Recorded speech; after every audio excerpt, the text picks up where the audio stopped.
Bonjour à tous, je suis Ellie et je vous souhaite la bienvenue dans ma sphère. Aujourd'hui, je voudrais vous parler de l'hypersensibilité. Bien que ce terme soit de plus en plus répandu, je pense que beaucoup de gens ont une connaissance limitée de ce sujet.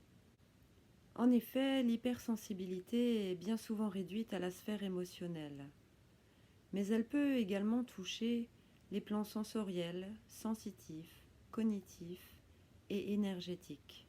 Comme son nom l'indique, l'hypersensibilité est une sensibilité plus élevée, plus haute que la moyenne. Ainsi, une personne hypersensible va ressentir et percevoir les choses de façon décuplée, beaucoup plus forte, voire même très intense. Comme il existe différents degrés de sensibilité, évidemment, il existe aussi différents degrés d'hypersensibilité. Pour les cas les plus extrêmes, cela peut être vécu comme un véritable handicap, notamment lorsque cela touche les plans sensoriels, sensitifs et énergétiques. Sur le plan émotionnel, si toutes les émotions sont effectivement ressenties plus fortement, dans certains cas, certaines émotions seront éprouvées beaucoup plus intensément que d'autres, de façon totalement disproportionnée. Ainsi, certaines personnes vont ressentir la colère de manière beaucoup plus prononcée que la tristesse, ou la joie de façon plus intense que la colère ou que la tristesse. Mais dans la majorité des cas, ce sont toutes les émotions qui seront perçues et ressenties de façon démesurée. Là où une personne lambda va ressentir un peu de tristesse, l'hypersensible sera confronté à une tristesse vraiment monumentale, qui peut même tourner au désespoir, voire à la dépression. Mais à l'inverse, là où une personne lambda va éprouver un sentiment de joie, l'hypersensible, lui, pourra ressentir un état qui peut être proche de l'extase. De même, la colère d'une personne hypersensible sera plus proche d'une forme de rage extrême. La peur, quant à elle, deviendra terreur, effroi, phobie, et peut conduire l'hypersensible à se retrouver complètement tétanisé dans la situation qui l'effraie. Ce ne sont là que quelques exemples parmi toute la palette d'émotions que peut éprouver un être humain. Et évidemment, chaque hypersensible est différent et donc plus sujet à certaines émotions qu'à d'autres. L'hypersensibilité émotionnelle, que l'on appelle aussi hyperémotivité, est assez mal perçue dans une société où l'on nous apprend plutôt à réprimer ou cacher nos émotions. Combien d'enfants ont entendu « Mais arrête de pleurer, faut pas pleurer pour ça, tu vas pas te mettre dans cet état ». Et je parle des enfants, mais bien des adultes ont aussi entendu ce genre de phrases, et d'autant plus lorsque l'on vit avec une hypersensibilité émotionnelle. Nous sommes considérés comme des chochottes, qui prenons trop les choses à cœur. Mais non, nous ne prenons pas trop les choses à cœur, nous les prenons en plein cœur. C'est ainsi que nous les ressentons. Et contrairement à ce que beaucoup de gens ont l'air de penser, on n'en fait pas des tonnes, on n'en fait pas trop, on exprime les choses telles qu'on les ressent, tout simplement. L'hypersensibilité sensorielle, que l'on appelle aussi hyperesthésie ou hypersensorialité, affecte nos sens physiques. Chez certains, l'hyperesthésie ne concernera que 1, 2 ou 3 sens. Chez d'autres, ce seront les 5 sens qui seront touchés. Mais même chez eux, généralement, seuls 1, 2 ou 3 sens seront plus affectés que les autres. Ainsi, un hypersensible visuel aura des difficultés à supporter certaines lumières, comme la lumière du soleil, certains néons, les reflets aussi sur les façades blanches ou sur certains meubles, certains sols. Un hypersensible auditif entendra les sons de façon décuplée, comme s'ils étaient multipliés par 5, 10, 20, 50, 100 dans les cas les plus extrêmes. Selon moi, l'hyperesthésie visuelle et auditive sont les plus handicapantes dans la mesure où elles peuvent générer des troubles physiques très douloureux, notamment des maux de tête épouvantables. Pour ce qui est de la lumière, cela peut générer également des tensions dans les yeux. Malgré tout, l'hyperesthésie des autres sens peut aussi amener certains désagréments et certains inconforts dans le corps. Par exemple, l'hypersensibilité gustative peut empêcher certaines personnes de manger des aliments au goût très prononcé, très épicé par exemple, au point d'avoir des nausées et même parfois des vomissements. De même, lorsque l'hyperesthésie touche l'odorat, certaines odeurs peuvent aussi provoquer des nausées, voire des maux de tête aussi. Lorsque notre hypersensibilité concerne le toucher, cela se rapporte non seulement à ce que nous touchons, mais aussi à ce qui nous touche. Ainsi, une caresse peut être ressentie de façon extrême et générer des sensations vraiment très très fortes qu'une autre personne ne ressentira pas. Une mouche qui se pose sur la main peut générer des sensations très désagréables. On peut également éprouver des difficultés à porter certains vêtements en fonction des tissus dont ils sont faits. Certaines étiquettes sont tout simplement insupportables et nous sommes obligés de les couper. Mais nous pouvons aussi être dérangés par de simples plis de vêtements qui nous empêchent de trouver notre confort et qui peuvent même parfois être clairement douloureux. Au-delà de nos 5 sens, l'hypersensibilité peut toucher toute la sphère sensitive, c'est-à-dire toutes les sensations qui sont perçues dans le corps ou même à fleur de peau. Il peut s'agir de fourmillements, de picotements, de brûlures, de la sensation de faim, de chaud, de froid, la fatigue et bien entendu les douleurs. Tout sera perçu par le cerveau de façon totalement démesurée et donnant l'impression, dans le cas par exemple de la douleur, qu'elle est beaucoup plus importante qu'elle ne l'est en réalité. Sur le plan cognitif, l'hypersensibilité aura un impact sur nos pensées, notre réflexion, notre raisonnement, notre mémoire. Généralement, lorsque la sphère cognitive est touchée par l'hypersensibilité, c'est que la sphère émotionnelle l'est aussi. En effet, le cerveau de l'hyperémotif a son fonctionnement bien à lui, bien particulier.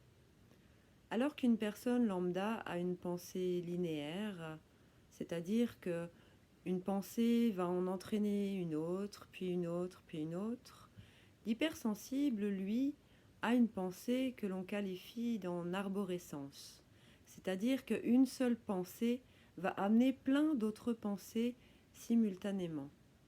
Cela peut générer parfois une certaine confusion mentale, une dispersion aussi. On a souvent du mal à se concentrer. Par exemple, si on lit un texte ou qu'on regarde une vidéo, ce qu'on lit ou ce qu'on voit peut amener une pensée, une réflexion qui va en amener d'autres. Et en fait, on a beau continuer de lire ou de regarder la vidéo, on n'est plus du tout dans ce qui se passe sous nos yeux. On est complètement submergé par nos pensées. Le pire qui puisse se produire dans le cerveau d'un hypersensible, c'est ce que j'appelle la torture mentale, qui survient généralement après une situation un peu difficile, un conflit, un échange un peu particulier, où on va en fait décortiquer tout ce qui s'est passé dans les moindres détails, repasser en boucle la scène encore et encore, et revoir en fait point par point tout ce qui s'est dit, tout ce qui s'est passé, les mimiques de la personne avec laquelle nous parlions, le moindre de ses regards, de ses sourires, tout va être minutieusement décortiqué en fait pour essayer de déceler les fausses notes par exemple. On va également, alors non seulement voir ce qui s'est passé, mais aussi avoir des images de la façon dont les choses auraient pu se dérouler, de ce qu'on aurait pu dire, auquel on n'a pas pensé, etc., etc. Et c'est quelque chose qui est très fatigant, qui peut durer des heures et parfois des jours même, dans les cas extrêmes des semaines, quand, quand on a vécu en même temps que cet événement des émotions de grande intensité. Enfin, ça peut aller vraiment très très loin quoi, dans cette torture mentale. Et comme je l'ai annoncé au début de la vidéo, l'hypersensibilité peut aussi toucher le plan énergétique. Alors bien sûr, quand on sait que tout est énergie, toute la sphère émotionnelle, cognitive, sensorielle, sensitive sont évidemment concernées par l'aspect énergétique. Mais si je voulais consacrer un chapitre bien particulier à ce domaine énergétique, c'est plus en faisant référence à, disons, un aspect plus subtil. Voilà, ce que j'entends par les plans énergétiques, en fait, c'est plutôt dans le domaine du spirituel, du subtil. C'est-à-dire, par exemple, cette sensibilité au monde de l'invisible, cette faculté à ressentir ou à percevoir les entités, les âmes errantes, voilà, tout ce qui peut en fait être associé à de la médiumnité quelque part. Mais c'est aussi une sensibilité qui peut toucher ce que j'appelle les égrégores. Les égrégores, en fait, ce sont des accumulations d'énergie, de mêmes énergies, disons. Pour être plus précise, disons que plusieurs personnes qui vont générer de la colère vont générer une énergie de colère et toutes ces énergies de colère vont se rassembler et constituer une grosse masse d'énergie que l'on appelle un égrégore. Alors, je parle de colère, mais ça peut être dans tous les domaines et on a aussi heureusement des égrégores positifs, hein. Comme par exemple des gens qui vont méditer au même moment vont générer un égrégore par exemple de paix, d'amour, de joie. Voilà. Et quand on a une grande sensibilité énergétique, en fait, on va ressentir justement tous ces égrégores et toutes ces énergies qui circulent à tout instant. Alors ça peut être dans un lieu bien particulier, mais ça peut être aussi au niveau planétaire. Et par exemple, avec tous les événements qui se passent en ce moment, il y a beaucoup d'énergie négative qui circule. Il y a beaucoup de peur, hein, notamment par rapport au virus, par rapport à tout ce qui est en train de se mettre en place en ce moment, par le biais du gouvernement, tout ça. Voilà, donc ça génère des choses qui sont très très lourdes et certaines personnes ont cette sensibilité sans en avoir conscience et alors elles se retrouvent plombées, littéralement, avec des fatigues, parfois des douleurs, sans vraiment s'expliquer pourquoi. Et ça me semblait important quand même voilà, d'aborder ce sujet parce que ça fait partie de la sensibilité aussi, mais que on en parle souvent moins dans le domaine de l'hypersensibilité. C'est vrai qu'on parle surtout du plan émotionnel. Mais voilà, comme vous l'avez vu, effectivement, l'hypersensibilité touche vraiment beaucoup de domaines. Et alors, si certaines personnes peuvent être concernées plus par certains plans que par d'autres, d'autres personnes dont je fais partie ont une hypersensibilité que je qualifierais de généralisée. Donc voilà, c'est en fait toutes ces hypersensibilités, indépendamment les unes des autres, peuvent générer énormément de fatigue. Parce qu'en fait, dans l'hypersensibilité, le cerveau va recevoir une masse d'informations simultanées colossale. Dans le cerveau d'une personne lambda, le cerveau arrive à faire des tris et à ne conserver que les informations dont il a besoin. Pour une personne hypersensible, ce tri n'est pas fait et toutes les informations nous surviennent simultanément et donc de façon décuplée. Et en fait, tout ça, c'est très très éprouvant physiquement et mentalement aussi. Et quand on a une hypersensibilité généralisée, évidemment, la fatigue est d'autant plus importante. Voilà, donc ça me semblait aussi important de le préciser parce que au-delà du fait qu'on nous traite de chochotte, voilà, ou de susceptibles, ou j'en passe encore, et des meilleurs, beaucoup aussi nous reprochent d'être trop souvent fatigués. Mais il faut savoir effectivement que cette fatigue est très très souvent liée à notre hypersensibilité, entre autres. Après, évidemment, il peut y avoir d'autres facteurs. Voilà, je pense avoir fait le tour de la question. De toute façon, je ferai d'autres vidéos euh, sur le sujet, avec peut-être en abordant des points plus précis de cette hypersensibilité, parce que voilà, c'est un sujet quand même beaucoup plus vaste qu'on l'imagine. Et voilà, c'est clair que j'y reviendrai de toute façon. En tout cas, si vous avez des questions, n'hésitez pas à en poser dans les commentaires et peut-être de me soumettre d'autres idées de vidéos si vous avez besoin de compléments d'informations. Voilà, dans tous les cas, je vous remercie infiniment de m'avoir écouté. Je vous souhaite une belle soirée ou une belle journée selon l'heure à laquelle vous visionnerez cette vidéo. Et n'hésitez pas à visiter mon blog La vie à fleur de peau.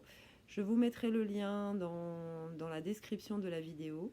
Merci encore de m'avoir écouté. Bonne soirée, bonne journée à tous et à très bientôt. Bye bye.